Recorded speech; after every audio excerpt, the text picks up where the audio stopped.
namun tidak menyentuh agenda pemenuhan hak atas lingkungan hidup yang baik dan sehat kepada setiap warga negara tanpa terkecuali. Khususnya dalam kasus Wisata Lapindo, pernyataan demi pernyataan disampaikan SBY dan Megawati cenderung menyalahkan korban. Selain itu, keduanya menunjukkan ketidakpekaan terhadap nilai-nilai kemanusiaan serta pentingnya institusi negara dalam menjamin perlindungan terhadap warga negara.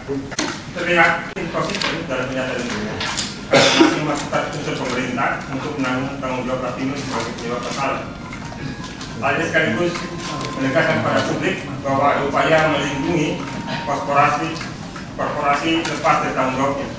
Sedangkan mereka terkesan tidak ingin mengambil resiko dengan tragedi Lapindo dengan mengeluarkan pernyataan yang bersifat prosedural. SBY menyatakan akan menaikkan anggaran bagi TNI secara bertahap hingga 170 triliun rupiah. Jika menyatakan efisiensi anggaran dan fokuskan pada pemeliharaan alutsista dan kesejahteraan militer. Ketiganya kurang memperkarakan aspek pemerataan dan keadilan di tubuh TNI karena fakta menunjukkan bahwa di level tinggi TNI telah memiliki banyak kemewahan berbeda dengan di tingkat prajurit yang memang masih memiliki banyak keterbatasan. Landasan yang seharusnya tidak terlepas dari permasalahan TKI.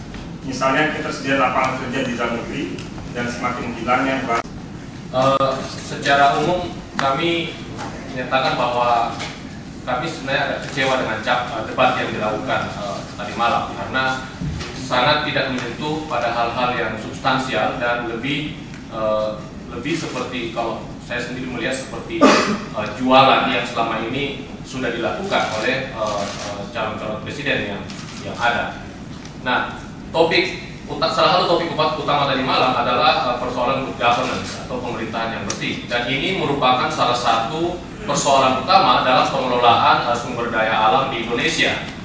Kita mengetahui bahwa banyak sekali, terutama dalam 5 tahun terakhir, banyak sekali kemudian tumpang tindih izin dalam pengurukan sumber daya alam yang terjadi di Indonesia.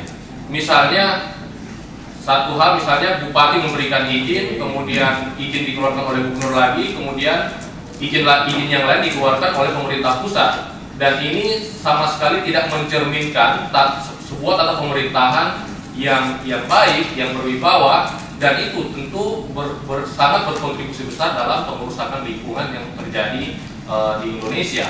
Dalam kasus penghancuran hutan misalnya, upeti-upeti atau pungutan-pungutan yang dipungut mulai dari level yang terendah sampai pemerintah pusat, itu menyebabkan pengusaha juga semakin masif dalam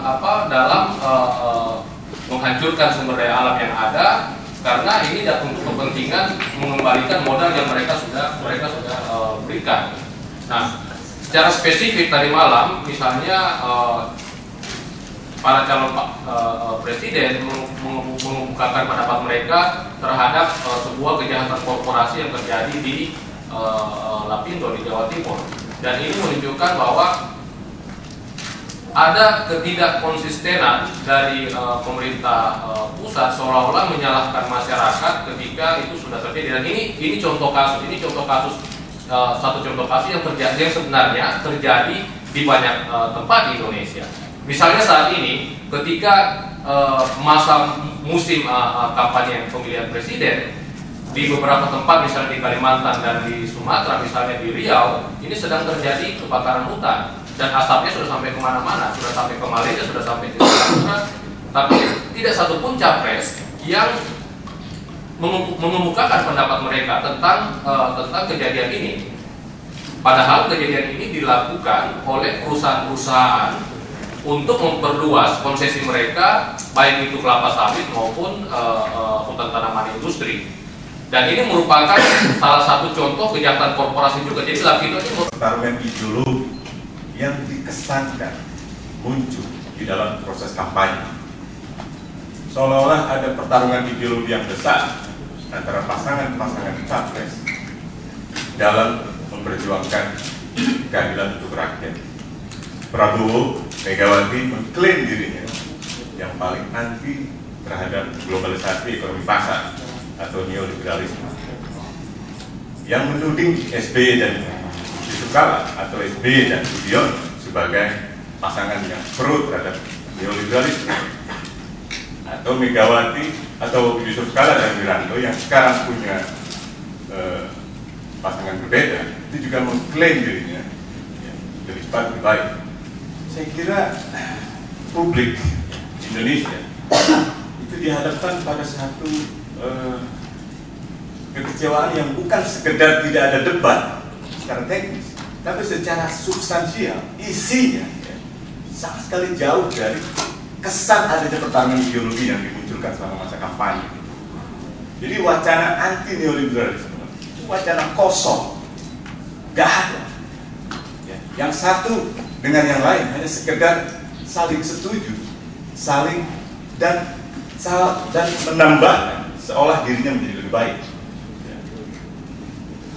Itu yang saya kira prinsip.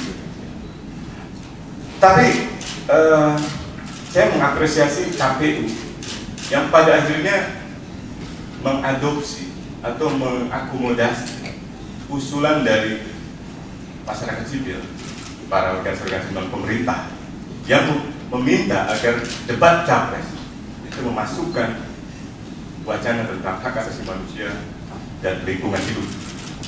Wacana hak asasi manusia muncul dalam pertanyaan pendalaman terakhir. Wacana lingkungan hidup muncul dalam pertanyaan lapindo. Meskipun wacana tentang perlindungan perempuan secara spesifik itu absen. Saya kira ini secara prinsipil yang perlu kita sikapi dalam perdebatan tadi malam. Yang kedua, ada satu peningkatan kualitas diskursus di dalam pemilu Indonesia tentang hak asasi manusia. Dari yang dulu sama sekali tidak memasukkan HAM di dalam